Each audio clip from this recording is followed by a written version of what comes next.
Made in Nepal, आहा, सुन्दा पनि कति आनन्द लाग्छ। मेड इन नेपाल प्रयोग गर्दा पनि कति खुसी लाग्छ। अनि मेड इन नेपाल सम्झिँदा मात्र पनि कति गौरव लाग्छ। मेड इन नेपाल ठुलो सपना छ, टन्नै मेड इन नेपालहरू बटुल्ने ठुलो इच्छा छ। विदेशमा पनि मेड इन नेपाल खोज्ने, नेपालमा सुरु गर्ने अनि विश्वभर लैजाने हाम्रा मेड इन नेपाल प्रोडक्टहरू, अनि प्रोडक्टिभिटी, एफिसियन्सी र प्रोसेस बेस्ट प्र्याक्टिसेसको केन्द्र बन्ने। तर मेड इन नेपालको सपना त्यति सजिलो देखिँदैन। मेड इन नेपालहरू व्यवसायीकरणमा, बजारमा, सरकारी नीतिमा र उपभोक्ता बारेको अल्प ज्ञानमा अल्मलिएका छन्। केही मेड इन नेपालले राम्रो गरे पनि समाजसँग कसिलो गरी जोडिन सकेका पनि छैनन्। नेपालमा औद्योगिकरण फस्टाउने छैन भन्नेमा आफै चित्त बुझाइरहेका छन् सम्बन्धित स्टेक होल्डरहरू र सरकारले पनि ठुलो विश्वास र खासै ऊर्जा दिन पनि सकेको छैन। यो सबै कन्जुसी तैपनि देखिएको पोसिबिलिटी सबैको बिचमा पनि हाम्रो इम्पोर्टको मार खेपेका हामीलाई औद्योगिकरण हरेक क्षेत्रमा जरुरी छ भन्ने लाग्छ। आउनुहोस् यसरी औद्योगिकरणको व्यवस्था र भविष्यबारे आजको हाम्रो बहस सुरु गरौँ। हामीसँग आज संयोजकको भूमिकामा पूर्व प्रमुख सूचना आयुक्त पूर्व सचिव कृष्णहरि बास्कोटा हुनुहुन्छ। त्यसै गरी आज हामीसँग हुनुहुन्छ Pushparaj Shahi, joint secretary ministry of industries, commerce and supplies, Prem Luitel, director department of industries र Anjan Shrestha executive director Laxmi group. आज म नेपालमा औद्योगिकरणको प्रयासका विषयमा चर्चा गर्दैछु। कुनै पनि मुलुकको आर्थिक विकासको हैसियतले तहाँको परिचय स्थापना गर्छ, त्यो उद्योगले परिचय दिने हो। यसर्थ उद्योगलाई मुलुकको प्रतिष्ठासँग जोडेर हेरिन्छ, जसको कारण नेपालले पनि लामो समयदेखि मुलुकलाई औद्योगिकरणमा रूपान्तरित गर्ने अभिलाषा लिएको छ। जनआन्दोलन 1 को सफलतापछि गठन भएका सरकारहरूले अवलम्बन गरेको नीतिका कारण सो बखत कुल गार्हस्थ्य उत्पादनमा उद्योग क्षेत्रको योगदान करिब 15% को हाराहारीमा थियो। तर सबै सरकारहरूले निरन्तर उद्योगको प्रवर्धन गर्ने नीति अवलम्बन गरे पनि नेपालको कुल गार्हस्थ्य उत्पादनमा उद्योग क्षेत्रको योगदान क्रमशः खस्किँदै गएको छ। हाल यस क्षेत्रको योगदान केवल 5.6% मा कुम्चिएको छ। वर्तमान अवस्थामा नेपालमा ठुला, मझौला र साना गरी 8218वटा उद्योग रहेका छन्। यी उद्योगमा 2113 अर्ब लगानी भएको छ। आगामी अब 2077-78 को बजेटमा वर्तमान सरकारले कोभिड-19 का कारण बन्द भएका उद्योगहरूलाई प्राथमिकतामा राखी सञ्चालन गर्ने ध्येय प्रकट गरेको छ। उसै त ओह्रालो लागेको नेपालको उद्योग क्षेत्रलाई कोरोनाले थला पारेको छ। नेपाललाई औद्योगिकरणमा रूपान्तरित गर्न मुलुकभित्र औद्योगिक वातावरण निर्माण गर्ने र सञ्चालित उद्योगहरूको प्रतिस्पर्धी क्षमताको विकास गर्ने भनिए पनि परिणाम सोचे जस्तो देखिएको छैन। हुन त सरकारले विद्यमान अस्वस्थ प्रतिस्पर्धालाई अन्त्य गर्न प्रतिस्पर्धा सम्बन्धी कानुन जारी गरेको छ। विभिन्न कारणले रुग्न हुन पुगेका उद्योगहरूलाई पुनर्स्थापन गर्न समय समयमा औद्योगिक पुनर्निर्माण कोष खडा गरेको छ। लगानीको वातावरण निर्माण गर्न कानुनमा संशोधन, सङ्गठनमा सुधार, संरचनामा सुधार र कार्यविधिमा सरलीकरण लगायतका प्रयास पनि निरन्तर भइरहेका छन्। बन्द, हडताल, घेराउ र तालाबन्दीबाट उद्योगलाई मुक्त राख्न यस क्षेत्रलाई शान्ति क्षेत्रको रूपमा घोषणा गरिएको छ। तर यी सबै प्रयासको बावजुद नेपालमा उद्योग क्षेत्रको योगदान घट्दै जानु, नयाँ लगानी नआउनु, भइरहेका उद्योगहरू पनि औसतमा करिब 50% को क्षमता मात्रै सञ्चालित हुनुले हामीलाई चिन्तित तुल्याएको छ। यस स्थितिमा उद्योग क्षेत्र फस्टाउन उद्योग प्रशासन उद्योग मैत्री हुनुपर्छ। हाल स्थिर जेथा 10 करोडभन्दा बढी भएका मझौला तथा ठुला उद्योग र विदेशी लगानी सञ्चालन गर्ने सबै उद्योगको प्रशासन उद्योग विभागबाट भइआएको छ। यसर्थ विभागले उद्योग दर्ता, अनुमति, क्षमता वृद्धि, विद्युत शक्ति, धरौटी फिर्ता, उद्योग ठाउँसारी, सेयर हस्तान्तरण, उद्योग सञ्चालनको म्याद थप, स्किम प्रमाणित, नामसारी, संयुक्त लगानी सम्झौता प्रमाणित गर्ने जस्ता कार्यहरू बिना झन्झट शीघ्र सम्पादनको प्रत्याभूति दिनुपर्छ। यसै गरी विदेशी लगानीकर्तालाई भिसा सिफारिसदेखि सम्पत्ति फिर्तासम्मका काम कारबाहीबाट प्रशासनिक शास्ति मुक्त उद्योग प्रशासनको पहिचान दिनुपर्छ। उद्योग विभागबाट कच्चा पदार्थ खपतको नर्म्स तयार हुन्छ। यस विभागले आयकर छुट सिफारिस, भन्सार महसुल फिर्ता, आयातित मेसिनको प्रमाणीकरण गर्छ। यसै गरी विभागले पेटेन्ट्स दर्ता, डिजाइन दर्ता, ट्रेडमार्क दर्ता, नामसारी नवीकरण लगायतको काम गर्छ। यी सबै कार्यमा सम्भव भएसम्मको लचकता र सहजीकरण गरी नेपालमा उद्योग स्थापना र सञ्चालनको उपयुक्त वातावरण छ भन्ने सन्देश प्रवाह गर्न सफल हुनुपर्छ। नेपाल सरकारले निर्यातमूलक उद्योग, रोजगारीमूलक उद्योग र स्थानीय कच्चा पदार्थमा सञ्चालित उद्योगहरूलाई सदैव उच्च प्राथमिकतामा राखेको छ। वास्तवमा रोजगारी सिर्जना गर्ने मुख्य थलो उद्योग क्षेत्र नै हो। साथै मजदुर र व्यवस्थापनविद सधैँ सुमधुर सम्बन्ध हुनुपर्छ। मुलुकभित्र आर्थिक क्रियाकलाप वृद्धि गर्न, रोजगारीको अवसर बढाउन, मुलुकको पहिचान निर्माण गर्न, निकासी वृद्धि गर्नको साथै आयात प्रतिस्थापन गर्न र छरिएको पुँजीलाई एकीकृत गरी उत्पादनमूलक क्षेत्रमा लगानी गर्न उद्योगको सर्वोपरि महत्त्वपूर्ण भूमिका रहने गरेको छ। यस स्थितिमा साना तथा घरेलु उद्योग प्रवर्धन र विकास गर्न व्यवसायको क्षमता अभिवृद्धि, सरल कर्जा र बजार प्रवर्धनका लागि सरकारले विभिन्न रणनीति अवलम्बन गरेको छ। नेपाल सरकारको लघु उद्यम विकास कार्यक्रम मेडपाले हाल मुलुकमा कायम भएका 753वटा पालिकामा औद्योगिक क्षेत्र विस्तार गर्न आवश्यक पहल गरिएको छ। यसै बखत गैर आवासीय नेपालीमा रहेको ज्ञान, सिप, प्रविधि र पुँजीको माध्यमबाट नेपालमा उद्योग स्थापनाका लागि पनि अतिरिक्त पहल गर्नुपर्छ। हाल नेपालमा रहेको पिठो, आँटा, सुजी उद्योग लगायतले नेपालमा उत्पादित कृषि उपजलाई कच्चा पदार्थको रूपमा उपयोग गरी यी क्षेत्रमा नेपाललाई आत्मनिर्भरता उन्मुख गराएका छन्। यसैगरी आलु चिप्स, पापड, स्न्याक्स, कुरकुरे, चिजबल, मसला मिट, गरम मसला, जिरा, धनियाँ, खुर्सानी, बेसार, मिक्स मसला, अचार लगायतको उत्पादन गर्ने लघु उद्योगले पनि नेपालमा रोजगारी दिनुका साथै आन्तरिक मागको आपूर्तिलाई सम्बोधन गरेका छन्। हामीले विदेशी लगानी तथा प्रविधि हस्तान्तरण 2075 जारी गरी विदेशी लगानीलाई सहज तुल्याएका छौँ। तथापि अपेक्षाकृत बाह्य लगानी आउन सकिरहेको छैन। एकातिर लगानी बोर्डको माध्यमबाट वैदेशिक मेगा लगानी भित्र्याउन प्रयास भइरहेको छ, तर हाम्रो उपलब्धि लक्ष्यको आंशिक मात्रै छ। अर्कोतिर हामीले लघु उद्यमी, महिला उद्यमी, स्वदेशी कच्चा पदार्थमा आधारित उद्योग, निर्यातमूलक र रोजगारीमूलक उद्योगलाई उच्च प्राथमिकता दिए पनि अपेक्षाकृत रूपमा मुलुकभित्र उद्योग फस्टाउन सकिरहेको छैन, जसको कारण खोतल्दै नेपालको निजी क्षेत्रलाई सूक्ष्म ढङ्गले निहाल्दा अधिकांश लगानी व्यापारका क्षेत्रमा भएको देखिन्छ।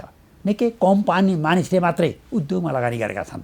साथै धेरैजना एजेन्सी व्यापारमा सहभागी भई एजेन्ट भएर अरूको उत्पादन बिक्री गर्नुपर्ने दायित्वले थिचिँदा पनि आफै उत्पादन गर्ने सोच नआएको हुनसक्छ। यस स्थितिमा गरिब, विपन्न र सीमान्तकृत समुदायको स्वरोजगार क्षमता विकास गर्ने लघु उद्यम विकास कार्यक्रम सबै जिल्ला हुँदै क्रमशः नगरपालिका र गाउँपालिकामा विस्तार गर्नुपर्छ। सबै जिल्लाको औद्योगिक प्रोफाइल तयार गरी कुन जिल्लामा के उद्योग स्थापनाको सम्भावना छ सोको पहिचान गरी इच्छुक लगानीकर्ता बीच यी सूचना प्रवाह गर्नुपर्छ। महिला उद्यमशीलता विकास कोषबाट घनीभूत रूपमा काम गरिनुपर्छ। औद्योगिक उत्पादनको नियमित प्रदर्शनी गर्न प्रत्येक प्रदेश सरकारले पहल गरी कम्तीमा आफ्नो प्रदेशभित्र एउटा औद्योगिक प्रदर्शनी स्थल निर्माण गर्नुपर्छ। सबै 77 जिल्ला सदरमुकाममा नेपाली उद्योगका उत्पादन बिक्री गर्ने एकीकृत बिक्री कक्ष सञ्चालन गर्नुपर्छ। यसबाट एकातिर नेपालको औद्योगिक उत्पादनको बजार पाउनेछ भने अर्कोतिर आम जनतामा राष्ट्रिय उत्पादनको उपभोगबाट राष्ट्रिय गौरवको अनुभूति पैदा हुनेछ। नेपालमा मुद्रण उद्योगले पनि निकै राम्रो गति लिएको छ।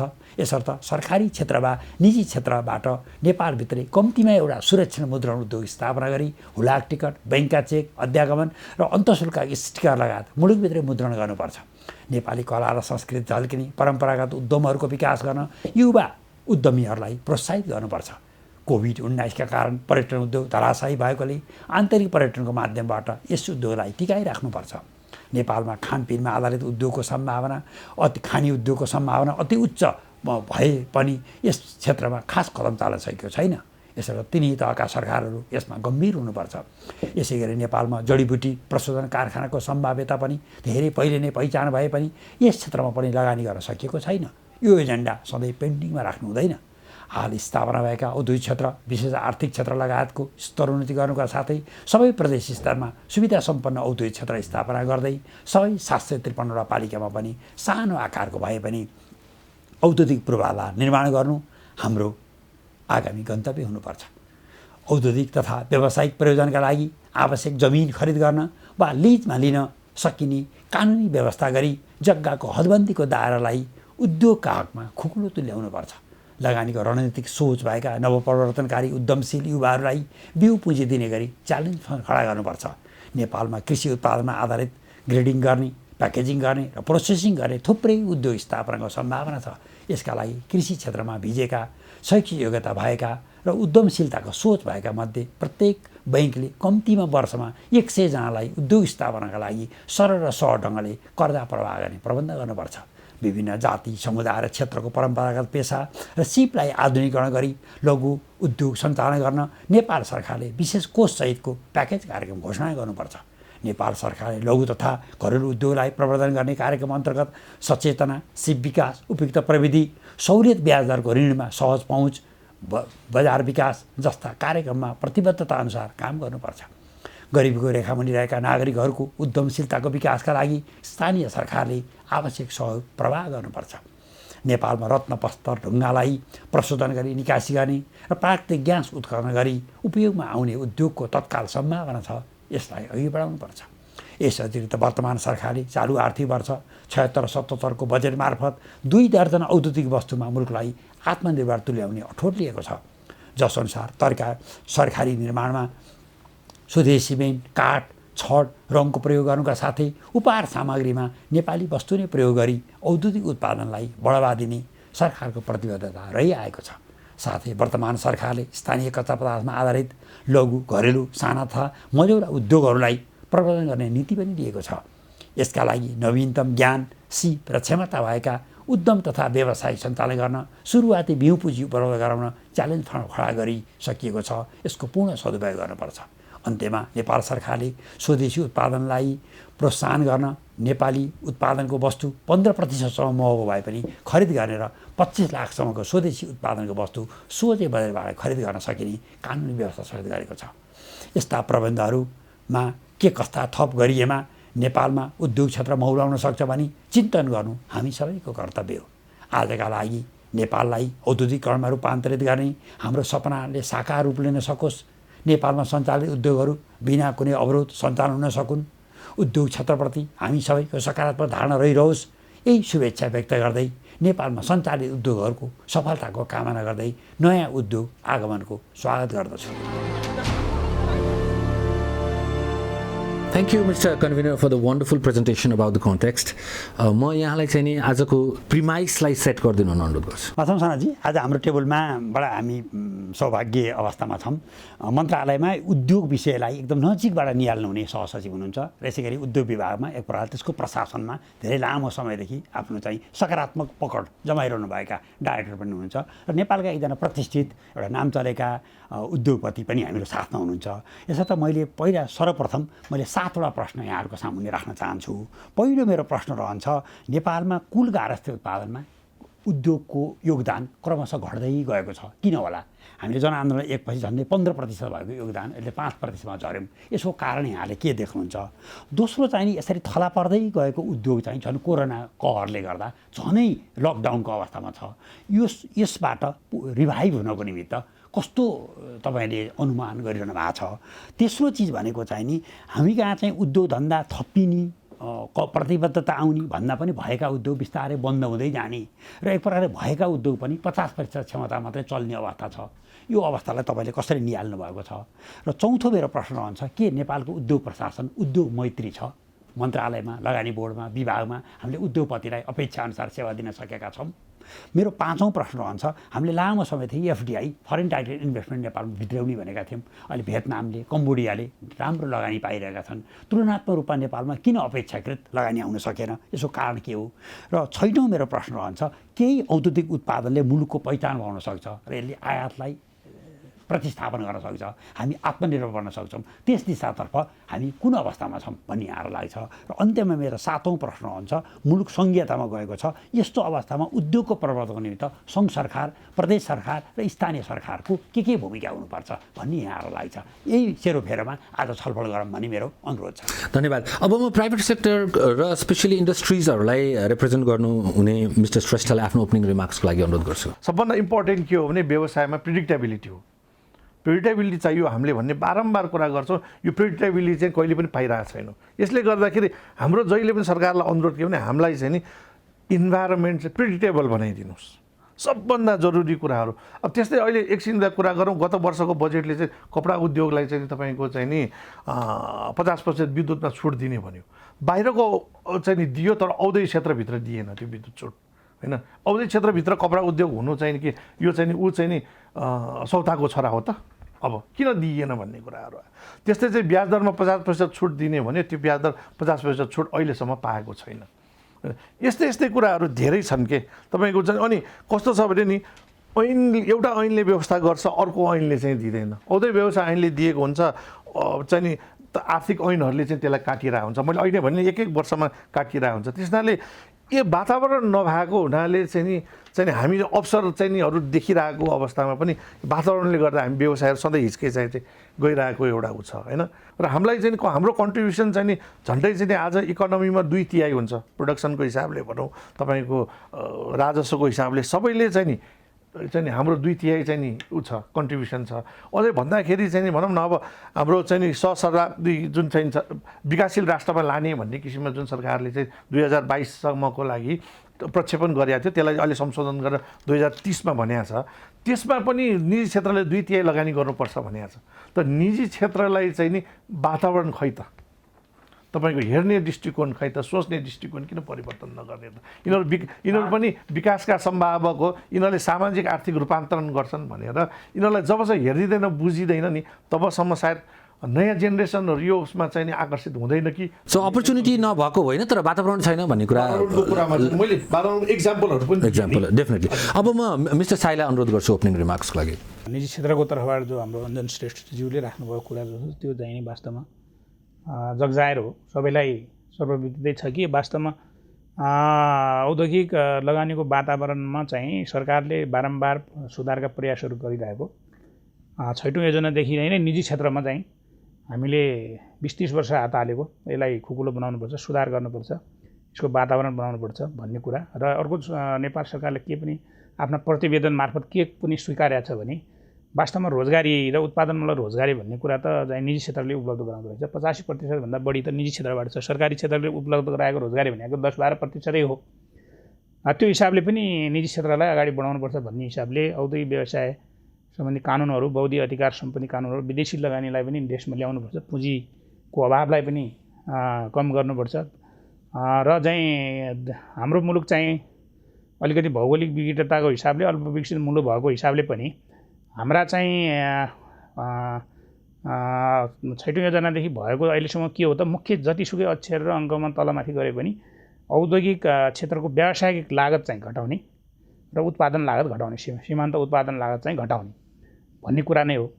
अब यसको लागि के गरौँ त भन्दाखेरि अब अहिले चाहिँ नि त्यो वातावरण दिनलाई एकैचोटि रातारात चाहिँ पूर्वाधारहरू स्थापना गर्न सकिने होइन, सबै जिल्लाहरूलाई एकैचोटि जोड्न सकिने होइन। त्यसले निश्चित एरियामा चाहिँ यो औद्योगिक कोरिडोरहरू बनाउनुपर्छ, नयाँ औद्योगिक क्षेत्रहरू ल्याउनुपर्छ, औद्योगिक ग्रामहरू फिक्स गर्नुपर्छ र त्यहाँ चाहिँ औद्योगिक उद्योगपतिहरू, प्रतिष्ठानहरू, निजी क्षेत्रलाई चाहिँ त्यहाँ वातावरण दिने र औद्योगिक युटिलिटीहरू उपलब्ध गराएर चाहिँ एउटा उत्पादनको वातावरण तयार गरौँ भन्ने हिसाबले देशभरि चाहिँ यो अभियानको रूपमा गइरहेको छ। सरकारले यो वर्ष मात्रै मानिसहरू चाहिँ नि अब रोजगारी जागिरे मानसिकतामा पढिरहेको छ जो पनि। अब यसलाई अलिक उद्यमतिर लैजानु पऱ्यो भने डिमान्डका आधारमा चाहिँ नि के भन्छ तालिम दिने, उद्यम तालिम दिनको लागि 1 अरब बजेट चाहिँ नि एकदम बास्केट फन्डमै राखेको छ। धन्यवाद।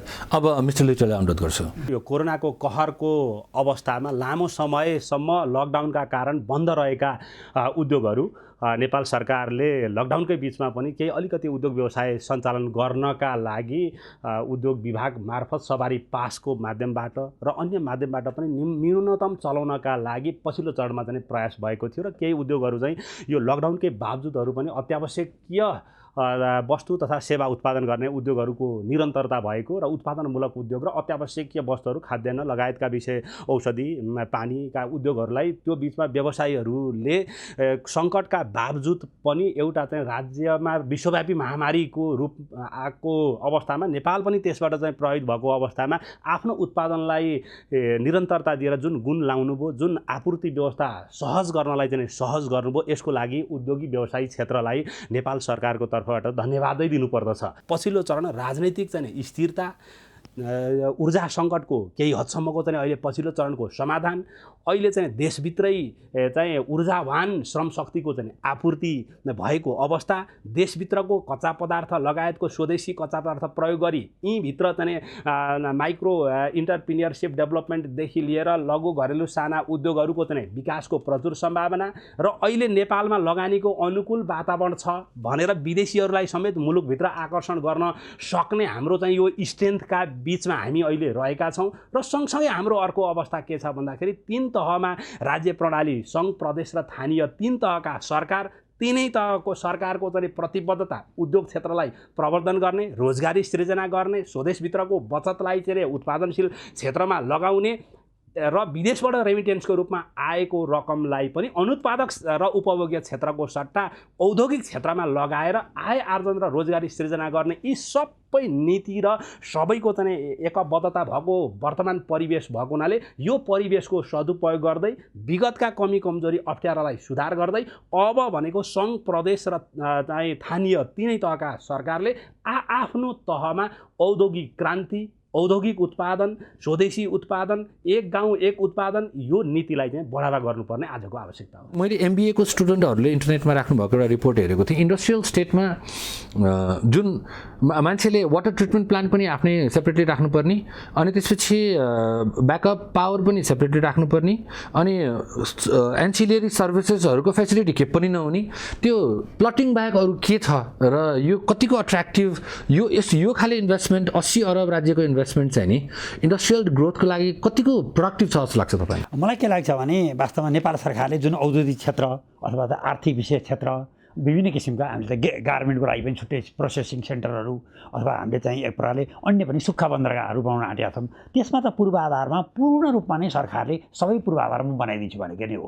त्यहाँ डेडिकेटेड फिडर चाहिँदैन। त्यो औद्योगिक व्यवसाय त्यो कम्पनीले नै छुट्टै तार लिन्छ विद्युत प्राधिकरणसँग, उसले नै बिक्री गर्ने हो। त्यहाँ पानीका सप्लाईहरू त्यही बमोजिम हुन्छ। त्यहाँ मजदुरहरूको निम्ति साइरन बजाउने कुराहरू पनि त्यो त व्यवस्थापनबाट नै गरिन्छ। त्यहाँका फोहोरहरू उठाउने, त्यहाँको चाहिँ फोहोरलाई व्यवस्थापन गर्ने काम, यो त सबै नै नेपाल सरकारले एकद्वार नीतिबाट नै दिन्छु भनेको हो। अहिले मूल कुरो कम्बोडिया, भियतनाम जस्ता मुलुकले अहिले दिइरहेको सुविधा नै यही हो। एक प्रकारले अहिले चाइनिजहरूलाई अफ्रिकामा रेड कार्पेट ओछ्याइएको छ। चाइनिज लगानीकर्ताले जे प्रस्ताव भन्छ त्यही नै कुरो मानिने गरेको छ। त्यही भएर हामीले पनि जनआन्दोलन 1 र जनआन्दोलन 2 पछि मैले पनि प्रयास गरेका थिएँ संसदमा प्रतिनिधित्व गर्ने सबै दलको साझा रूपमा आर्थिक क्षेत्रका केही एजेन्डाहरूमा सबैले दस्तखत गरौँ, ताकि दल फरक फरक हुँदा, सरकार परिवर्तन हुँदा यो उद्योगतर्फका नीतिहरू परिवर्तन नहुन्। सबैले त्यसमा नेकपाका, नेकाका, राजापाका, फोरमका नेताहरूले पनि त्यहाँ सही गरून् र एकरूपता हुन सकोस्। मुख्य कुरो हाम्रो चाहिँ नि उद्योग चाहिँ अलिकति प्रतिस्पर्धी हुन सकेन, किन छिमेकी मुलुकसँग भनेर नै हामीले निकासी गर्दा 5% नगद अनुदान दिएका हौँ। तर मिस्टर बास्कोटा, हामीलाई चाहिँ नि यो प्लटिङ गरे जस्तो हिसाबको इन्डस्ट्रियल स्टेट चाहिएको थियो कि एउटा इन्डस्ट्रियल सिटी चाहिएको थियो? होइन, मैले बुझेको त तपाईँले भन्नुभएकै इन्डस्ट्रियल सिटी नै हो। कुनै पनि हालतमा मलाई लाग्छ त्यस्तो कमी कमजोरी नभएको हुनुपर्ने। म पनि त्यो औद्योगिक उसको चाहिँ केन्द्रको चाहिँ एकपल्ट अध्यक्ष नै भइसकेको हुँ। यसर्थ त्यहाँ त जे जति सुविधा दिन पर्यो सम्पूर्ण सुविधा नेपाल सरकारले पूर्वाधार बनाइदिने। त्यहाँभित्र त उद्योगपति त एक प्रकारले आफ्ना चाहिँ मेसिनहरू जडान गरेर अनि तुरुन्तै रेडी टु प्रोसेसमा गएर उत्पादन बाहिर गर्ने। यतिसम्म कि त्यहाँ उत्पादन भएको चिज बिक्री समेत त्यही औद्योगिक व्यवस्था लिमिटेडले नै गरिदिने सम्मका प्रावधानहरू कानुनभित्र। मिस्टर श्रेष्ठ, आइडियल सिचुएसन यो हो, तर यो प्राइभेट सेक्टरको इन्डस्ट्रियलिस्टहरूलाई इन्डस्ट्री जोनभन्दा बाहिर नै प्राय रुचि गरिएको, प्रेफरेन्स गरेको देखिन्छ।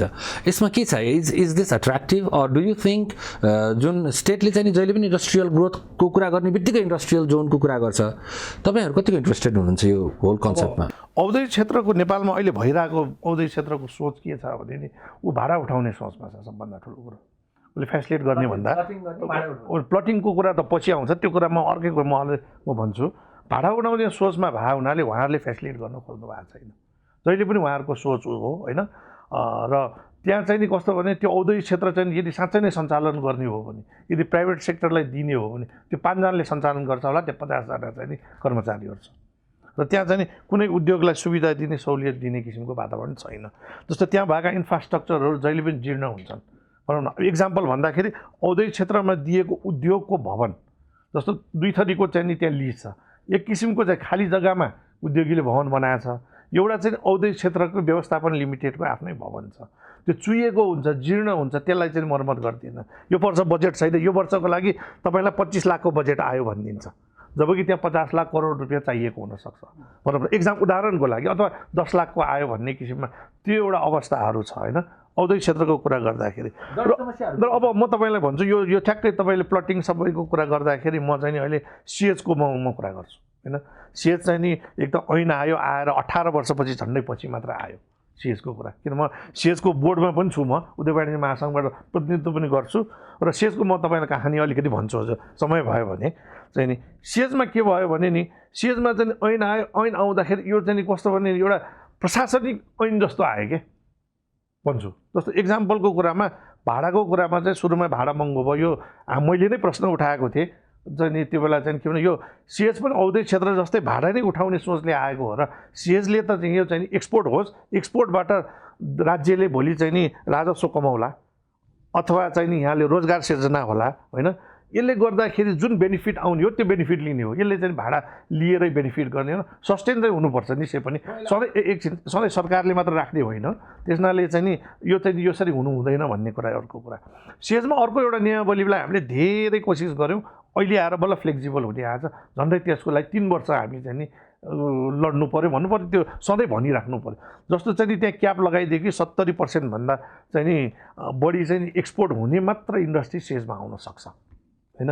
त्यसले गर्दा के भइदियो भने त्यहाँ चाहिँ नि तुरुन्तै 70% हुने इन्डस्ट्री त नहुन सक्छ नि। त्यस कारण हामीले के भनेको थियो भने 40% बिलो 50मा गएर 40% जस्तो 30-40%मा राखिदिनु पहिला सुरुको इयरमा, बरु क्रमबद्ध रूपमा चाहिँ नि 3 वर्षमै अथवा 5 वर्षमा यदि बढ्दै जाने। डिटेलमा अझ हामी जाउँला। मैले यहाँलाई सोध्न खोजेको प्रश्न अझ अर्को के हो भनेदेखि यदि तपाईँले एउटा नयाँ इन्डस्ट्री राख्दै हुनुहुन्छ आजको दिनमा, तपाईँसँग इन्डस्ट्रियल जोनमा पनि अभाइलेबल छ, तपाईँसँग बाहिर पनि अप्सन छ भने कता प्रिफर गर्नुहुन्छ र किन? म सिएजकै अझै इक्जाम्पल दिएर त्यसमा आउँछु है त। अर्को कुरा सिएज बनायो, अहिलेसम्म सिएजको चाहिँ नि टोटल इन्फ्रास्ट्रक्चर हिसाबले पर्खालै लगाएको छैन, कम्प्लिट भएको छैन। त्यहाँ चाहिँ सेफ्टी हुँदैन भने कसरी उद्योगहरू जान्छ? 3 किसिमको चाहिँ औद्योगिक क्षेत्र आवश्यक छ अहिले हामीलाई। एउटा चाहिँ सबै चाहिँ सरकारले सबै बनाइदियोस् होइन, तपाईँको चाहिँ बिल्डिङ पनि बनाइदियोस्, त्यो चाहिँ नि एसएमइज माइक्रो एमएसएमइजहरूलाई चाहिँ नि यिनीहरूलाई चाहिँ उनीहरूले खालि एउटा मेसिनहरू ल्याएर मात्र केही सानो पुँजीले ल्याएर उद्योग गर्न सक्छ। एउटा त्यो छ। एउटा चाहिँ कस्तो छ भने नि सरकारले चाहिँ जग्गाहरू चाहिँ नि तपाईँको चाहिँ नि व्यवस्था गरिदियोस्, बिल्डिङहरू आफैले बनाउँछ अथवा त्यसलाई चाहिँ नि बुटमा भोलि चाहिँ त्यो जग्गा चाहिँ नि निजी क्षेत्रलाई नै हस्तान्तरण सरकारले सब इन्फ्रास्ट्रक्चर बनाइन्छ। त्यसमा चाहिँ नि तपाईँको रोडको कुरा, इलेक्ट्रिसिटीको कुरा होइन, तपाईँको अब के अरे कनेक्टिभिटी, वाटर, सेनिटेसन उसमा भनौँ व्यवस्थापन भनौँ, उसको लागि तपाईँको वातावरणीय हिसाबले व्यवस्थापन गर्ने पार्टमा चाहिँ ठिक छ। सेकेन्ड चाहिँ नि ल्यान्ड भयो, फर्स्ट चाहिँ नि रेडी टु मुभ इन भयो, जस्तो। अनि थर्ड चाहिँ कस्तो भने सरकारले एउटा क्षेत्र तोकिदियोस् जहाँ गएर चाहिँ उद्योगीहरू आफैले जग्गा किन्छ, आफैले चाहिँ व्यवसाय गर्छ। किनभने म यो किन भनिरहेको छु भने विगतदेखि 25 वर्षदेखि मैले देखिरहेको के हो भने नि हामी उद्योगीहरूले पनि कति ठाउँमा गल्ती गरिरहेछौँ क्या। जस्तो एउटा धान खेत हुन्छ, त्यो खेतको बिचमा जग्गा बाटो हाइवे हुन्छ, त्यसकोबाट भित्र चाहिँ हामी चाहिँ छ नि 20 फुटको 25 फुटको बाटो लिन्छौँ, त्यहाँबाट गएर भित्रको जग्गा सस्तो हुन्छ भनेर हामी चाहिँ नि जग्गा लिन्छौँ अनि धान खेतमा उद्योग राख्छौँ होइन। अनि त्यसपछि त्यो क्षेत्रमा बिस्तारै चाहिँ नि धान खेतहरू सब अर्बनाइजेसन गरेर एग्रिकल्चरलाई बिगार्छ। त्यसैले गर्दा हाम्रो चाहिँ एग्रिकल्चर ल्यान्ड पनि नाश भइरहेको छ। त्यसैले निश्चित क्षेत्र टोकिदियो, त्यहाँ गएर उद्योगीहरू गएर। मिस्टर चाहिँ अघि पनि मिस्टर श्रेष्ठले भन्नुभयो, उहाँ एकदम क्लियर हुनुहुन्छ कि यो मिनिस्ट्री चाहिँ नि क्ल्यारिटीमा, कन्टिन्युटीमा र इन्टरनल कन्फ्लिक्ट अफ पोलिसिजमा नै यसले गर्दाखेरि चाहिँ नि अपर्च्युनिटी हामीले देखिरहेको छौँ एज एन अन्टरप्रेनर। तर त्यो अपर्च्युनिटीलाई सिज गर्ने इन्ट्रेस्ट हामीसँग छैन, किनभने हामीसँग वातावरण छैन भन्ने छ। तपाईँहरूलाई केले रोकेको छ यो वातावरण राम्रो बनाउन? केही हदसम्म उहाँले राखेको कुरा सत्य हो। अब एउटा जुत्ता लगाउने मान्छेलाई थाहा हुन्छ कि त्यो त्यहाँ उसलाई कहाँ विजय राखेको छ भन्ने कुरामा। निजी क्षेत्रमा नै इन्भल्भ भएको व्यक्ति भए हुनाले उहाँले भनेको कुरा अस्वीकार गर्न मिल्दैन। तर अब चाहिने यसो भनिरहँदा गभर्मेन्टले सरकारको तर्फबाट केही पनि गरेका छैन, निजी क्षेत्रसँग सहकार्य गरेका छैन भन्न मिल्दैन। किन 20 वर्ष 30 वर्षको डकुमेन्ट हामीले हेऱ्यौँ भने निजी क्षेत्रमा थुप्रै कुराहरू चाहिँ सुधारहरू भएको होइन। तर ग्लोबल ग्रोथ र हाम्रो नेपालको त्यो चिजमा ग्रोथमा हामीले जहिले पनि के हेर्छौँ भने हिस्टोरिक ग्रोथलाई मात्रै हेरिरहेको छौँ। ग्लोबल ग्रोथ र ग्लोबल पेसलाई हेर्ने हो भने हामी धेरै पर छौँ जस्तो लाग्छ।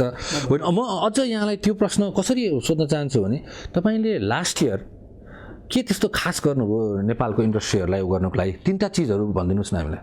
अब लास्ट इयरमा हामीले गरे भने के भने अब यो चाहिँ अहिले हामी के छौँ भन्दाखेरि औद्योगिक कानुन र म कर्मशः कुराहरू गर्दैछु। जस्तो ठ्याक्कै उत्तर दिने भन्दा पनि हामीले के गर्न खोज्यो भने अहिले चाहिँ हामी विदेशी लगानीलाई यहाँ ल्याउने र औद्योगिक वातावरण निर्माण गर्ने एक हिसाबले हाम्रो भौगोलिक वातावरणले गर्दाखेरि जहाँ पनि जग्गाहरू मिल्ने त्यो भन्ने छैन। अब हामी यहाँ एउटा बोइङ ल्याउन चाहन्छौँ तर बस्ने ठाउँ त हुनु पऱ्यो नि बोइङ।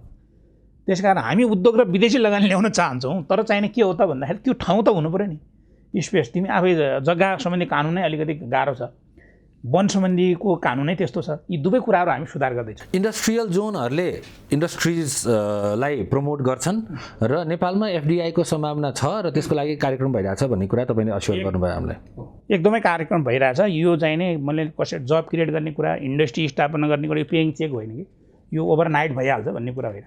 यसले गभर्मेन्टले हो गति पेस चाहिँ यसको गति कम, अलिकति कम होला, तर चाहिँ नि यसको चाहिँ नि सबै रूपरेखा र यसको मास्टर प्लान हेर्दाखेरि त यसले त फड्को मार्न खोजेको छ भन्ने कुरा सहजै अनुमान गर्न सकिन्छ। उद्योग राख्नेहरूलाई कन्ड्युसिभ इन्भाइरोमेन्ट भएको छैन, हामीलाई चाहिँ नि ऐनहरूमै बाजिएको छ भन्ने प्राइभेट सेक्टरको भनाइ छ। हामी चाहिँ नि अब क्यालकुलेसन के गरिरहेको छौँ भने हाम्रो भयो जति सबै तपाईँहरूले कस्टमरलाई चाहिँ नि सेल गरिरहनु भएको छैन, तर के भने यो सेल भएपछि यसको प्रफिट यति हुन्छ भन्ने मात्र क्यालकुलेसन गरिरहनु भएको जस्तो होइन। विदाउट प्रफिट क्यालकुलेसनको कुनै पनि चाहिँ बिजनेसै हुँदैन। न गभर्मेन्ट बिजनेस हुन्छ, न चाहिँ तपाईँको प्राइभेट बिजनेस हुन्छ। त्यो त हुन्छ नै होइन। तर तपाईँहरूको कस्टमर, तपाईँहरूले इन्डस्ट्रियल जोन बनाउँदाखेरि को इन्ट्रेस्टेड छ, कतिजनाले एलओआई दिन्छन्, उनीहरूले खोजेको चिजहरू के हो भन्ने कुराको सर्वे छ त? हाम्रो नेपाली इन्डस्ट्रियलिस्टहरूले एउटा इन्डस्ट्रियल जोनमा खास के खोज्दो रहेछन् त?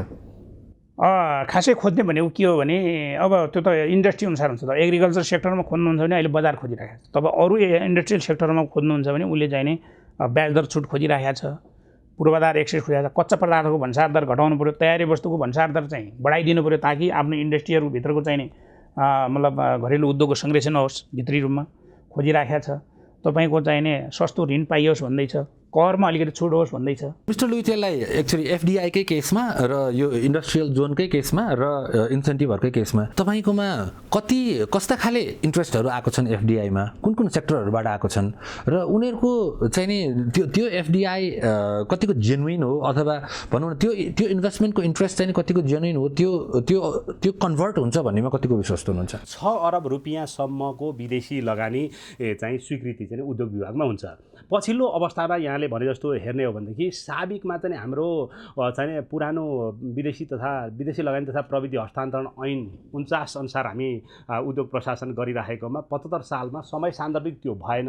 विदेशी लगानीलाई चाहिँ धेरै कानुनी चाहिँ झन्झटहरू पनि आए। यस कारणले विदेशी लगानी ल्याउनमा नीतिगत र कानुनी सुधार गर्नुपर्छ भनेर 75 सालमा नेपाल सरकारले विदेशी लगानी तथा प्रविधि हस्तान्तरण ऐन फिर्ता ऐन ल्यायो। त्यसले धेरै कुराहरूको चाहिँ बाटो खोलिदिएको छ र लगानी सहज बनाउनका लागि त्यहाँ कानुनी प्रावधानहरू पनि, त्यहाँ भिजा सहजीकरणदेखि लिएर राष्ट्र ब्याङ्कबाट चाहिँ ब्याङ्किङ प्रणाली मार्फत चाहिँ बजेट ल्याउनेदेखि लिएर रिप्याटेसन चाहिँ उनले यहाँ कमाएको चाहिँ मेरो चाहिँ लान पाउँछु भन्ने एस्योर उहाँहरूलाई गर्नेदेखि लिएर उहाँहरूलाई चाहिँ त्यो उद्योग खोल्ने चाहिँ जग्गामा सहजीकरण गर्नेदेखि लिएर धेरै कुराहरू त्यो ऐनमा रहेका छन्। त्यति हुँदाहुँदै पनि ऐनका धेरै प्रावधानहरू तोकिए बमोजिम हुनेछ भनेर भनिरहेको अवस्थामा अहिले विदेशी लगानी तथा प्रविधि हस्तान्तरण ऐन अनुसार नियमावली चाहिँ हामी अन्तिम चरणमा चाहिँ पुगेका छौँ। अहिले हाम्रो सहसचिवले पनि त्यसमा नीतिगतमा केही भन्नु होला।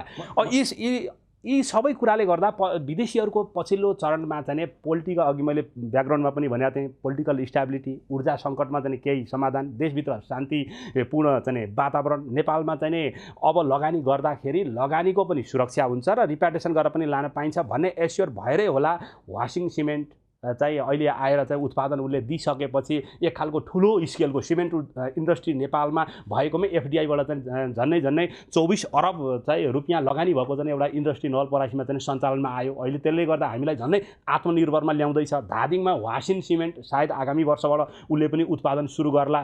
यी चाहिँ ठुला हाम्रो खानीमा आधारित र दिगोपन भएका चाहिँ एउटा एफडिआईका ठुला उद्योगहरू हुन्। हाइड्रोमा भएका चाहिँ ठुला लगानीहरू। मिस्टर लुइटेल जस्तै यो सिमेन्ट दुईवटा भन्नुभयो, यी कम्पनीहरू अहिले के स्थितिमा छन् थाहा छ यहाँलाई? अहिले भनेको कोरोनाको यो पछिल्लो अवस्था कि हालको अवस्था? अहिले हालको अवस्था। अब अहिले हालको अवस्थामा यिनीहरू चाहिँ यो कोभिडको बेला त्यहाँ यिनीहरू बन्द नै भएको अवस्था थिए र क्रमशः अब चाहिँ सञ्चालन हुने अवस्थामा छ भन्नेसम्म जानकारी छ। तपाईँहरूको थ्रु आएका इन्डस्ट्रीहरूलाई यिनीहरूको हेल्थ चेकअप के छ, यिनीहरूलाई गभर्मेन्टले प्रोएक्टिभली के गर्न सक्छ भन्ने कुराको मेकानिजम, एउटा फेसिलिटेटिङ मेकानिजमहरू चाहिँ के छ हामीसँग? हामीसँग यहाँले भन्नुभएको चाहिँ वास्तवमा उद्योग प्रशासन गर्ने हामी निकाय र नियमनकारी पनि निकाय उद्योग विभाग भएको कारणले आफूले दर्ता गरेका उद्योगहरूको अवस्था के छ र तिनले के खोजिरहेका छन् भन्ने कुराको चाहिँ हाम्रो अनुगमन गरेर तिनलाई चाहिँ डाटाबेसमा व्यवस्थित गर्नुपर्ने दायित्व हाम्रै हो। तर हामीले अहिले पछिल्लो चरणमा केही समस्या पर्यो भने मात्र चाहिँ त्यसमा हामीसँग भएको चाहिँ सीमित स्रोत साधन र जनशक्तिका कारणले गर्दा केही परिहाल्यो भने त्यसलाई चाहिँ बाधा अड्काउ फुकाउनका लागि फेसिलिटेट गरेको अवस्था मात्रै छ। तर गर्नुपर्ने भनेको यहाँले भने जस्तो हामी कहाँ दर्ता भएका उद्योगहरूको सालबा साली अवस्था के छ यिनीहरूको चाहिँ चेकअप गर्नुपर्ने दायित्व चाहिँ हाम्रै हो, तर हामीले त्यसलाई पूर्ण रूपमा पालना गर्न सकेका छौँ। मिस्टर बास्कोटालाई सोध्छु, जस्तै लगानी गर्नेले मान्छेले उद्योगी होस् अथवा इभन व्यापारी होस् अथवा यो लेभलमा ह्युज एफडिआईमा चाहिँ हामी उद्योगकै कुरा गरिरहेको छौँ।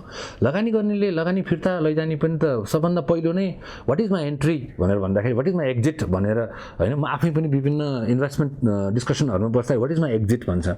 हाम्रो नेपालमा एक्जिट असाध्यै नै गाह्रो छ। यसो हो सनजी, हामीले चाहिँ एक प्रकारले अर्ली 90s मा हामीले इकोनोमिक लिबरलाइज पोलिसी एडप्ट गर्दा 5वटा प्रिन्सिपल एडप्ट गरेका थियौँ। एक, जुनसुकै विदेशीले पनि नेपालमा एक्लै पनि सिङ्गल व्यक्तिले पनि कम्पनी दर्ता गर्न पाउँछ।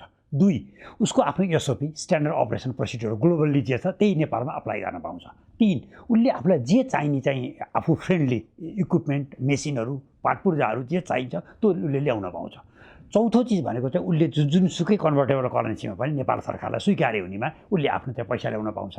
र अन्तिममा हामीले चौथो के भनेको छ भने उसले जुन दिन एक्जिट चाहन्छ त्यो दिन उसले जुन कन्भर्टेबल करेन्सीमा चाहिँ त्यो रकम लान चाहन्छ उसले हामीलाई फ्री ल्याउन दिन्छौँ। र हामीले कुनै पनि किसिमको राष्ट्रियकरण गर्दैनौँ। हामीले एकपल्ट चाहिँ कानुन बनाइसकेको चिजलाई उसलाई अवसर पर्ने गरी अर्को कानुन बनाउँदैनौँ। त्यो त हाम्रो औद्योगिक व्यवसाय ऐनले पनि भन्यौँ। अहिले व्यवसायीहरूलाई चाहिँ अलिकति स्टेबल होस् मनमा भन्नको निमित्त हामीले बनाएका छुट सुविधाहरू हामी 20 वर्षसम्म परिवर्तन गर्दैनौँ सम्म पनि हामीले लेखेका छौँ। त्यही भएर बेला बेलामा अर्थमन्त्रीहरूले ल्याउने चाहिँ बजेट वक्तव्यहरूमा आर्थिक नीतिहरूमा केही कुरा फरक पारिदिँदा औद्योगिक नीति औद्योगिक व्यवसाय ऐनमा भएको कुराभन्दा फरक किसिमले अर्थमन्त्रीले बजेट वक्तव्य ल्याउँदा अहिले अलिकति केही शङ्काको वातावरण बनिएको छ। त्यही भएर मैले त के भन्छु भने पहिलो कुरो त औद्योगिक व्यवसाय ऐनले प्रत्याभूति दिनै पर्यो। दोस्रो कुरो यो निकासीजन्य रोजगारीमूलक र नेपाली कच्चा पदार्थमा आधारित उद्योगलाई हामीले प्राथमिकता दिन पर्यो। लगानी बोर्डले विशेष गरी गैर आवासीय नेपाली र बाहिर लगानीकर्ताहरूलाई आकर्षण गर्नै पर्यो। अहिले हामीले चाहिँ सम्भव भएसम्म हाम्रो निज प्रडक्टहरू जस्तो नेपालकै नाम कहनी हाम्रो रत्न पत्थर हुन सक्ला, नेपाली कागज हुन सक्ला, हस्तकलाका सामग्री हुन सक्ला। हामीले भनेका छौँ नि त उद्योग क्षेत्र त शान्ति क्षेत्र, यहाँ घेराउ गर्न पाइँदैन, कुनै किसिमको औद्योगिक वातावरण बिगार्न पाइँदैन। खास गरी कृषि क्षेत्रमा चाहिँ हामीले प्रोसेसिङ गर्ने, ग्रेडिङ गर्ने, प्याकेजिङ गर्ने उद्योगहरू चाहिँ नेपालमा साह्रै राम्रोसँग चल्न सक्छ। यसको निमित्त अब वातावरण चाहिँ 753वटा पालिकाले सानो सानो भए पनि औद्योगिक ग्राम बनाउँदै लैजाने, 7वटा प्रदेशले चाहिँ आफूसँग चाहिँ नि एक प्रकारले औद्योगिक क्षेत्र पनि चलाउने, उनले उत्पादन भएका चिजहरूको चाहिँ प्रदर्शनी गर्ने, प्रदर्शनी स्थलहरू पनि बनाउने र उनले आफैले आफूभित्र एउटा स्पेसल इकोनोमिक जोन हुन्छ कि अथवा रेडिमेड गार्मेन्ट जोन हुन्छ कि अथवा यो 7वटा प्रदेशले पनि एउटा प्रदेशको एउटा पहिचानको निमित्त पूर्वाञ्चलले रेडिमेड गार्मेन्ट गर्यो भनेदेखि 2 नम्बर प्रदेशले चाहिँ अर्को गर्न सक्छ। यसरी गयौँ भने मुलुकमा औद्योगिकरण बन्छ कि एउटै हामीले बुझ्न पर्ने कुरा चाहिँ वास्तवमा हामी कहाँ चाहिँ प्रतिस्पर्धाको हिसाबले हाम्रोभन्दा लार्जर इकोनोमी भएका लार्जर जनसङ्ख्या भएका 2टा छिमेकी छन्।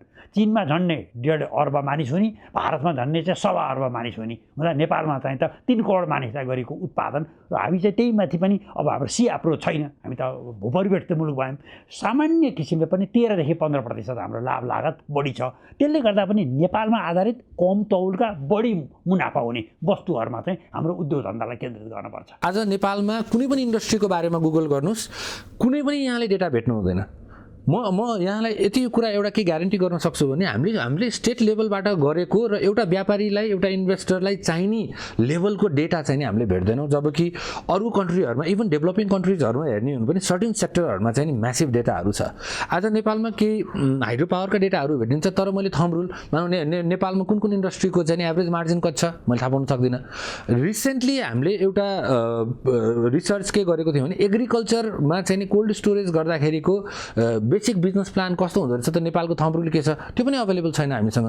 भनेपछि एउटा अपर्च्युनिटी देखिन्छ अनि त्यसपछि एक्साइटेड भएर एक्साइटमेन्टमा चाहिँ नि कम्पनी दर्ता भएर त्यसको चिजहरू हुन्छ।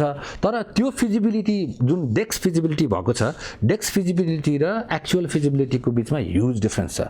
What are you doing to ensure that the data available for the investor to crunch the किनभनेदेखि यो चाहिँ असाध्यै महँगो चिज हो होइन, र विदेशीहरूलाई पनि यो बहुत जरुरी छ।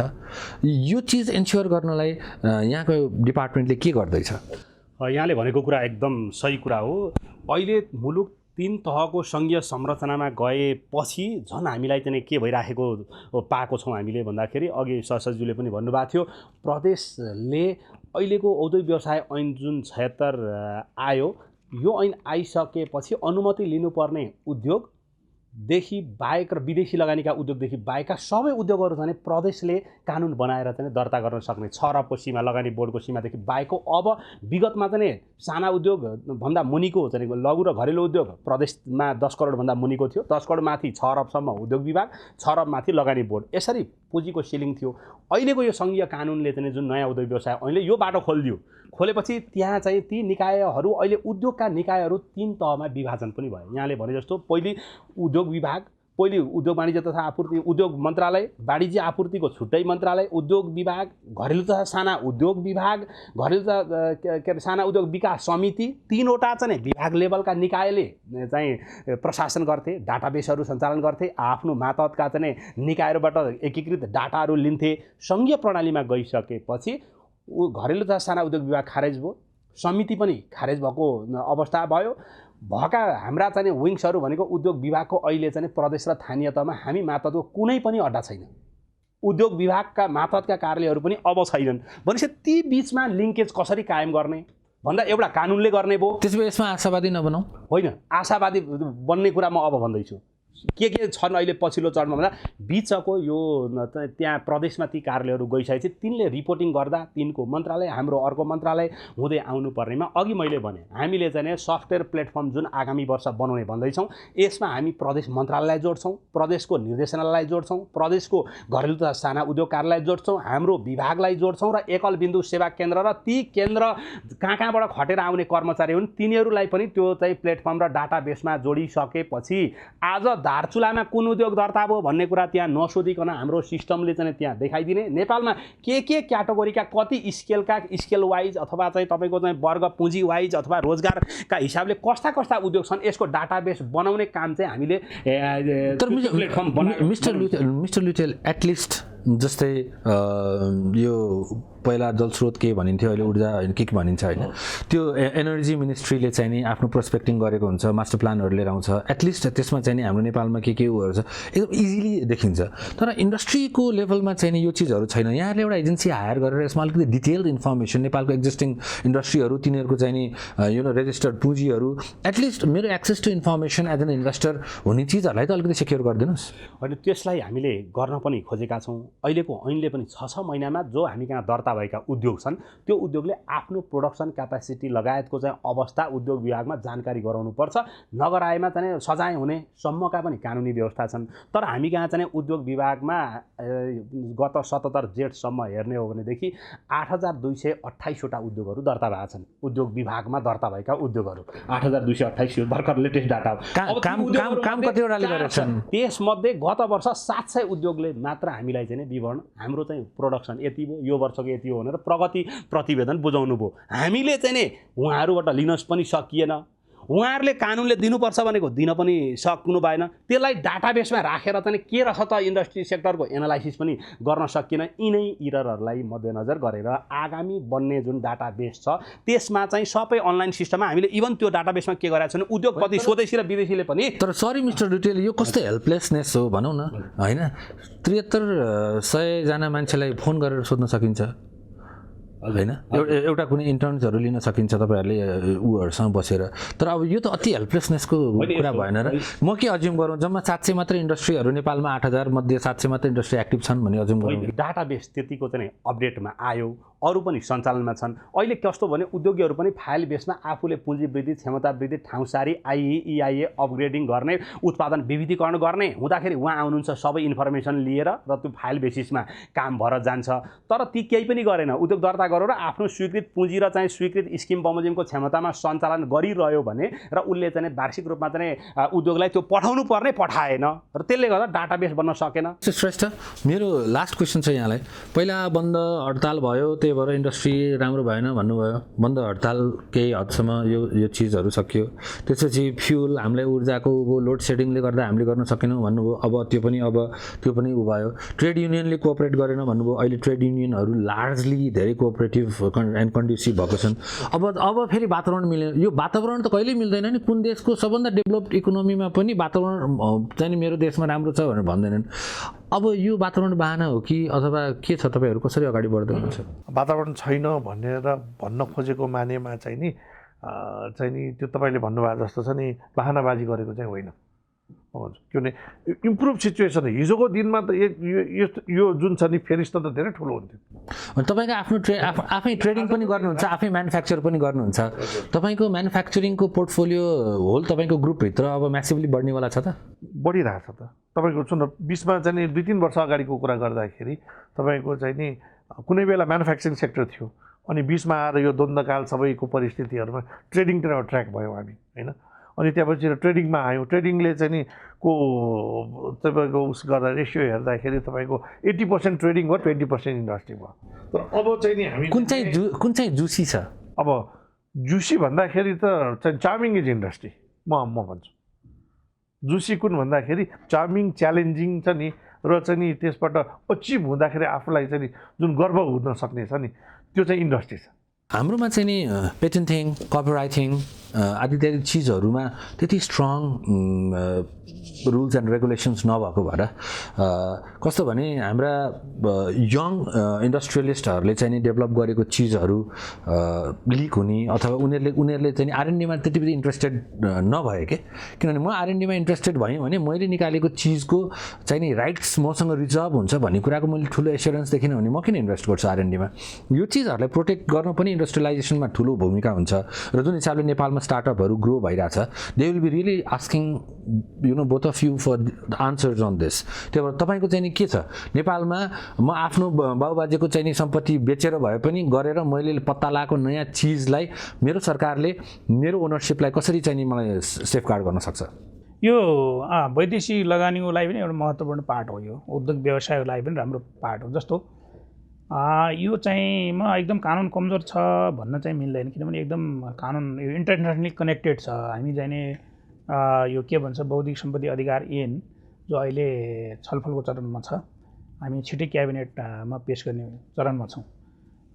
बौद्धिक सम्पत्ति अधिकार ऐनमा फितलो छ भन्न मिल्दैन, तर चाहिँ यो कानुनमा आकर्षित हुन्छ। कसैले उजुर गर्यो भने त्यहाँ कानुन लाग्छ, त्यसले गर्दाखेरि यो चाहिँ कमजोर छ भन्न मिल्दैन, कानुनमा धेरै ठुलो दण्डनीय छ। तर एउटा कुरा म के स्वीकार्छु भने विदेशी लगानी अथवा कुनै पनि उद्योगपतिको लागि चाहिँ नि ट्रेडमार्क सम्बन्धी चाहिँ नि लफडा भयो, झगडा भयो अथवा मुद्दा मामला गयो भने त्यो छिटो फैसला चाहिँ हुनुपर्छ।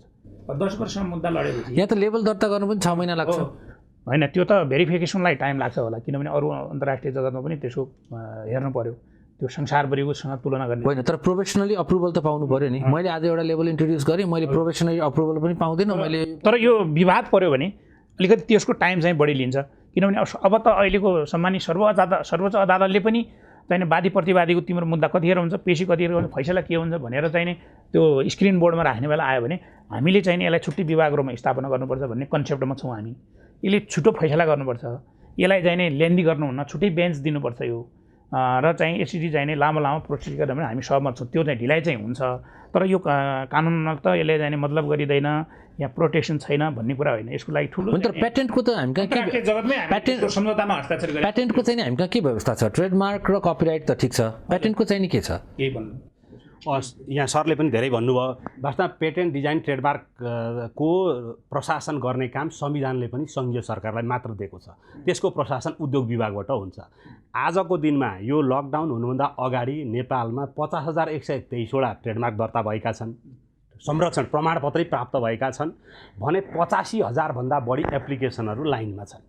50,000 माथिका तिनीहरू चाहिँ लाइनमा छन्। त्यसै गरी 78वटा ट्रेडमार्क दर्ता भएका छन्। ट्रेडमार्कले तपाईँले भने जस्तो न्यू क्रिएसन, न्यू इन्भेन्सनलाई चाहिँ प्रमोट गर्छ, आरएनडीलाई प्रमोट गर्छ। यस्तै 78 छ। यसबाट पनि हाम्रो औद्योगिकरण, हाम्रो चाहिँ आरएनडीको पाटोमा चाहिँ हामी अलिकति कमै छौँ भन्ने देखिन्छ भने डिजाइन 193वटा डिजाइन आज यो लकडाउनको दिनभन्दा अघिल्लो दिनसम्म दर्ता भएका छन्। हामी एज अ राष्ट्र हामीसँग जम्मा 78 ट्रेडमार्क्सहरू छन्। होइन, ट्रेडमार्क 50,123वटा दर्ता छन्। त्यो पेटेन्ट तपाईँले भनेको चाहिँ पेटेन्ट भनेको न्यू क्रिएसन कसैले पनि हामी सबैलाई थाहा छैन, त्यो चाहिँ 78वटा मात्रै दर्ता छन्। त्यसमध्ये पनि अधिकांश विदेशी छन्। स्वदेशी चाहिँ त्यसमा चाहिँ स्वदेशीको रेसियो अझै न्यून छ। न्यू क्रिएसन हो होइन भन्ने भेरिफाइड हुन समय लाग्छ। भनेदेखि तपाईँले भने जस्तो अघि संसदज्यूले पनि भन्नुभयो पेटेन्ट डिजाइन ट्रेडमार्क ऐन 2022 हाम्रामा कार्यान्वयनमा छ। त्यसको नियमावली पनि बनेन। 22 को ऐन अहिलेसम्म आयौँ र समय कहाँबाट 22 साल अगाडिको समय र अहिलेको समय हेऱ्यो भनेदेखि धेरै आकाश जमिन चाहिँ फरक छ। जुद्ध शमशेरले चाहिँ पेटेन्ट डिजाइन र ट्रेडमार्क ऐन नेपालमा पहिलो ल्याएका थिए। एसियाको पहिलो ऐन हो नेपालको। 1996 मा जुद्ध शमशेरका पालामा पेटेन्ट डिजाइन ट्रेडमार्क ऐन नेपालमा ल्याएको एसियाकै पहिलो चाहिँ ऐन हो त्यो बौद्धिक सम्पत्तिको हकमा। मिस्टर श्रेष्ठ, तपाईँको कम्पनीसँग कतिवटा पेटेन्ट छ? हामीसँग एउटा पनि छैन पेटेन्ट। किन?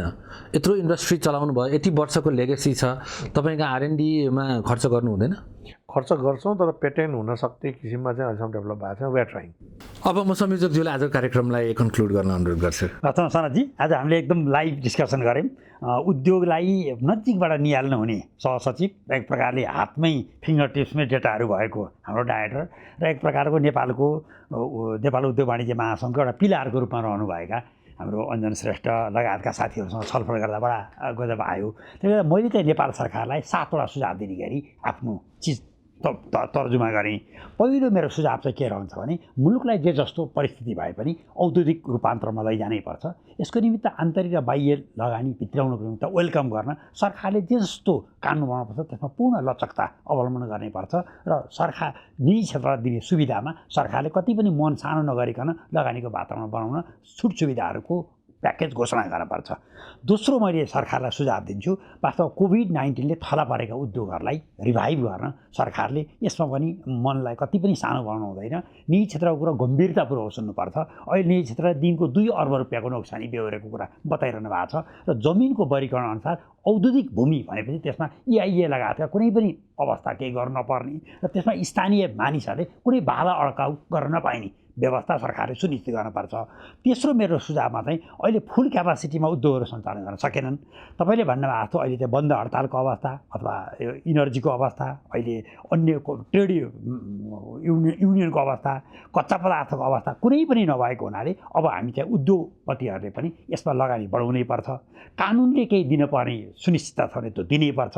नेपाल सरकारका अर्थमन्त्रीले प्रष्ट भाषामा आफ्नो बजेट वक्तव्यमा भन्नुभएको छ 2 दर्जन उद्योगबाट उत्पादित चिजमा म मुलुकलाई आत्मनिर्भर बनाउँछु भन्नुभएको छ। त्यसतर्फ निजी क्षेत्र पनि अगाडि बढ्नुपर्छ। चौथो मेरो सुझाव चाहिँ उद्योग प्रशासनका काम कारबाही निकै नै उद्योग मैत्री छन्, तर पनि अझै पनि यसलाई चाहिँ स्टेपहरू चाहिँ घटाउँदै लैजानुपर्छ। फाइलहरू धेरै लेन्दी हुनु हुँदैन। छुट सुविधाहरू अत्यन्त सरल किसिमले 5%, 7% सरकारले निकाय सीमामा चाहिँ इन्सेन्टिभ दिन्छु भनेको छ, ती सरल विधिबाट पाउनुपर्छ। पाँचौँ मेरो सुझाव भनेको चाहिँ विदेशी लगानी, आन्तरिक लगानी र गैर आवासीय नेपालीहरूको लगानीलाई चाहिँ सजिलै नेपालभित्र प्रवेश गर्न सक्ने हुनुपर्छ। यसको निमित्त हामीले प्रत्येक 3-3 वर्षको इन्टरभलमा विश्वव्यापी रूपमा लगानी सम्मेलन गर्नै पर्छ। र अहिले चाहिँ हाम्रो 753वटा पालिका र 7वटा प्रदेशकै के सम्भावना छ भनी चाहिँ यसको चाहिँ बिग डेटा भन्छ, ओपन गभर्मेन्ट डेटामा चाहिँ यस्ता चाहिँ चिजहरू आउनुपर्छ। खास गरी पेटेन्ट राइट्स, ब्रान्डिङ, कपिराइट्स र बौद्धिक सम्पत्ति, ट्रेडमार्क यसको सुनिश्चित गर्नुपर्छ र कसैले पनि नक्कली उत्पादन गरेमा त्यसलाई कडाभन्दा कडा कारबाही गर्न सरकार डेडिकेटेड भएर अगाडि आउनुपर्छ। छैटौँ मेरो सुझाव चाहिँ अब प्रदेश सरकारले औद्योगिक क्षेत्र र विशेष आर्थिक क्षेत्रहरू सञ्चालन गर्ने, औद्योगिक प्रदर्शनी स्थलहरू बनाउने र पालिकाहरूले लघु उद्योगहरू स्थापना गरेर राष्ट्रिय स्तरका उद्योगहरूलाई चाहिँ टेवा पुर्याउने गरी उहाँहरूले एउटा तल चाहिँ काम गर्नुपर्छ। र अहिले सरकारले 15% नेपाली वस्तु महँगो भए पनि खरिद गर्ने, 25 लाख रुपियाँसम्म नेपाली वस्तु सोझै खरिदबाट गर्ने पाइन्छ, यसलाई सकिन्छ भने दोब्बर गर्नुपर्छ भन्ने चाहिँ मैले सरकारलाई सुझाव दिन्छु। र 7औँ र अन्तिममा चाहिँ यो लघु, साना र मझौला उद्योगहरू स्थापना गर्न सरकारले च्यालेन्ज फन्ड गठन गर्नुपर्छ। यसको निमित्त स्वरोजगारमा लाग्नुभएका युवा र सहकारीलाई साथसाथमा लिएर कृषि उत्पादनलाई चाहिँ प्रोसेसिङ अगाडि बढाउनुपर्छ र नेपालीपन देखाउने र खास गरी चाहिँ औद्योगिक क्षेत्रमा निजी क्षेत्रले चाहिँ फरक लोकेसन अनुसार फरक किसिमको सुविधाहरू दिनेतर्फ जानपर्छ र कस्ट अफ बिजनेस घटाउनेतर्फ नेपाल सरकार जानपर्छ र मुलुकलाई औद्योगिकरणमा अगाडि बढाउनुपर्छ। स्टेबल मात्रै होइन, एक प्रकारले यहाँभित्रको भोल्युम अफ इन्भेस्टमेन्ट बढाएर GDPमा पनि यसको अंश चाहिँ बढाउँदै लैजानेतर्फ सरकार जानपर्छ भन्ने सुझाव आज म दिन चाहन्छु। धन्यवाद। अब आफ्नो मिठो सन्देशको लागि म मिस्टर श्रेष्ठलाई अनुरोध गर्छु। अब व्यवसायहरू खुल्या छ, सबैको चाहिँ नि विभिन्न किसिमको समस्याहरू छ। जस्तै भन्दाखेरि एउटा कुरा, पसलमा भएको सामानहरू कति डेट एक्सपायर भयो होला, त्यसलाई चाहिँ नि अब भनौँ न म्यानुफ्याक्चरले चाहिँ साट्दिन्छ कि साट्दिन्न। अब त्यो पसलमा भएको म्यानुफ्याक्चरले साट्यो भने त्यसको चाहिँ नि अब बर्डन पेन कसले लिने भन्ने कुरा, यस्तो सबै चुनौतीहरू छ। यसमा चाहिँ नि राज्यले के हेरिदियोस् भन्ने कुराहरूले गर्दाखेरि व्यवसायले खास मागेको कुरा त्यो हो। त्यसैले व्यवसायले खालि यो माग्ने वर्ग होइन, माग्यो मात्र भन्ने किसिममा चाहिँ कुराहरू आयो, त्यसलाई चाहिँ गलत रूपमा सोचियो भन्छु कि त्यो लकडाउनको पिरियड चाहिँ अब रियालिटी यो हो। अब हामीले देखेका छौँ ब्याजका चाहिँ ब्याजको सामा तिर्ने, ब्याज तिर्ने कसरी भन्ने कुराहरू 80-85 भनौँ झन्डै 3 महिनाको लकडाउन अवस्था जस्तो भएको छ। त्यसैले 1 क्वार्टरको ब्याज, त्यसको चाहिँ नि तपाईँको त्यसमा तिर्नुपर्ने चाहिँ नि किस्ताहरू, यी सबै समस्याहरू छन्।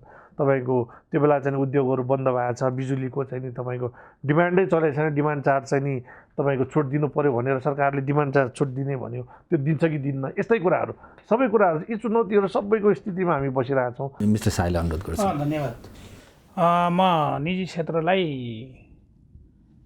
जस्तोसुकै परिस्थितिमा पनि उत्साहित भएर अगाडि बढिराख्नु भएको छ, यसलाई कायमै राखिदिनलाई अनुरोध गर्छु।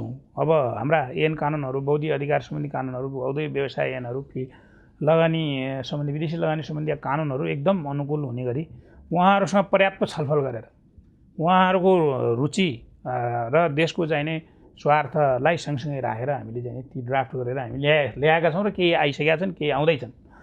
धेरै उत्साहित वातावरण छ र औद्योगिक क्षेत्रमा पूर्वाधारको हिसाबले औद्योगिक वातावरण निर्माण गर्नका लागि एउटा चाहिने मतलब कन्ड्युसिभ रोम को हिसाबले हामीले त्यो औद्योगिक पार्करहरूलाई निर्माण गर्ने, गाउँ गाउँमा एक गाउँ एक उत्पादनको तरिकाले हामीले लगानी अगाडि बढाइराखेका छौँ।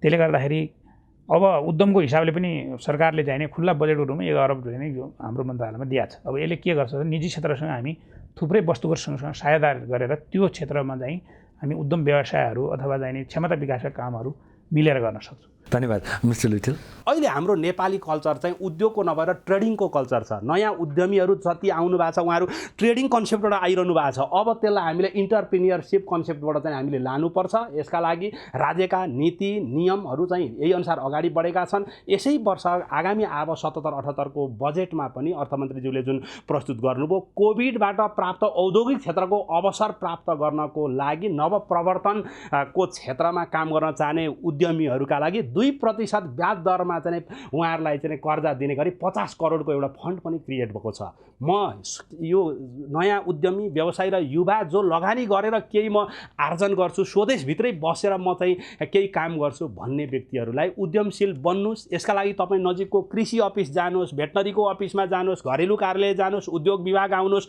उद्योग मन्त्रालय आउनुहोस्, चेम्बर अफ कमर्स अथवा उद्योग वाणिज्य महासङ्घ जस्ता जसले उद्योग क्षेत्रमा काम गर्नुभएको छ उहाँहरूसँग कन्सल्टेसन गर्नुहोस् र उद्यमी बन्नका लागि राज्यका नीति खुकुला छन्। तपाईँलाई चाहिँ फन्डको व्यवस्था राज्यले सरल गर्छ। ब्याङ्किङ प्रणाली चाहिँ तपाईँको लगानी मैत्री छ। तपाईँलाई तालिम निःशुल्क दिने सरकारी संस्थाहरू छन्। तपाईँले ल्याएको प्रविधिका लागि ल्याएका उपकरणमा भन्सार छुटको व्यवस्था छ। यी सबै कुराहरूको एनालाइसिस गरेर तपाईँको बुद्धि विवेक आफूसँग भएको ज्ञान सिप क्षमतालाई प्रयोग गर्दै कस्तो किसिमको बिजनेस गरेर म एउटा बिजनेसम्यान हुन्छु, स्वदेशी चाहिँ एउटा लगानीकर्ता हुन्छु, आफ्नो परिवार र राज्यमा चाहिँ व्यवसायको माध्यमबाट सेवा गर्छु भन्ने भाव राख्नुहुन्छ, अनुकूल वातावरण छ, लगानी गर्नुहोस्, सरकार तपाईँको पक्षमा छ। धन्यवाद। यहाँको अमूल्य समयको लागि म आभार व्यक्त गर्न चाहन्छु। हस्। नेपालको आफ्नै एउटा इन्ट्रेस्टिङ औद्योगिकरणको मोडल बनोस् र नेपाल विश्वभरिकै लागि ग्लोबल सेन्टर अफ एक्सलेन्स बनोस्। यो देशमा यति छिटो यति नवीन उद्योगहरू कसरी समृद्ध भए भनेर सफलताको कथाहरू लेखियोस्। हाम्रो हातमा परेका हरेक वस्तुहरूमा मेड इन नेपालको लेबल भेटिन पाइयोस्। माउन्टेन टिभीको फेसबुक युट्युब पेजहरूमा फोरम फर पब्लिक भोइसको ज्ञानगुण र तार्किक बहसका विभिन्न श्रृङ्खलाहरू हेर्न नभुल्नुहोला। आवाजको मुद्दा जारी राख्दै आजलाई बिदा मागे। नमस्कार।